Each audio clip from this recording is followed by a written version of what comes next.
Bien salut à toutes et à tous et bienvenue au Comptoir F1 pour votre vidéo réaction du Grand Prix du Mexique 2022.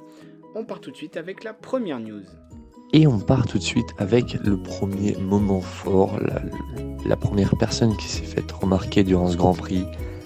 Vous savez tous de qui je parle, et le pilote du jour, c'est évidemment Daniel Ricciardo, qui nous a montré tout simplement une très grande performance, et aussi McLaren qui a montré une stratégie plus qu'intéressante en soft, qui lui a permis de remonter P7 après son accrochage avec Tsunoda et ses 10 secondes de pénalité. Il arrivera donc devant Esteban Ocon à 12 secondes et quelques, ce qui lui permet de conserver sa place malgré la pénalité. Et voilà, il nous a tout simplement épaté durant ce Grand Prix, lui qui nous habituait à des performances bien moins impressionnantes ces derniers temps. Il nous a vraiment épaté. Et on enchaîne tout de suite avec une deuxième info tout simplement marquante de ce Grand Prix, c'est les mauvaises stratégies.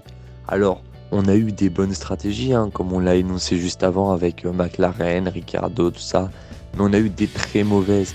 Et par exemple, celle de Mercedes, les pneus hard, l'utilisation des pneus hard, qui a été mauvaise. C'était une très mauvaise décision. Ils pensaient prendre Red Bull de court quand ils devraient changer de pneus, sauf qu'ils n'ont jamais dû changer de pneus parce qu'ils étaient eux en médium. Donc une stratégie totalement ratée. Ils sont passés à côté de la stratégie.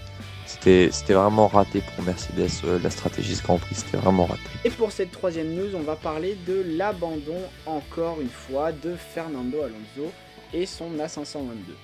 La fiabilité du moteur Renault RE22 lui a encore fait défaut, alors qu'il était en lutte bien meilleur rythme qu'en qualification avec son A522.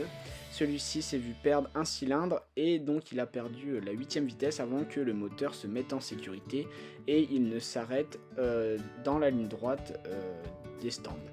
Alors cela a évidemment une conséquence sur le moral du pilote qui commence un petit peu à clasher Alpine. On voit qu'il va s'en aller à la fin de la saison, mais également sur l'état au classement constructeur car McLaren reprend des points sur Alpine F1 Team. On ne pouvait pas terminer cette vidéo sans parler de Ferrari. Ferrari qui était clairement nulle part à ce Grand Prix du Mexique 2022, que ce soit en termes de rythme qualif où ils n'ont pas su matcher les Mercedes ni les Red Bull, mais également en rythme de course, même si la stratégie s'est déroulée parfaitement. Les Ferrari n'ont pas pu aller jouer le top 3 avec les Red Bull et les Mercedes, même si les Mercedes étaient sur une mauvaise stratégie, comme on vous l'a rappelé dans cette vidéo. Alors est-ce un problème de la F1 75 où le développement a été trop compliqué car la voiture n'est pas bien comprise par les équipes de la Scuderia Ferrari?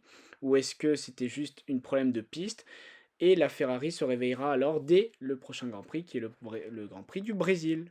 Et bien voilà, les portes du comptoir F1 se referment. On espère que vous avez aimé cette vidéo. Prochaine vidéo news pour le Grand Prix du Brésil 2022. En tout cas, n'hésitez pas à vous abonner et à liker cette vidéo. A bientôt, comptoir F1.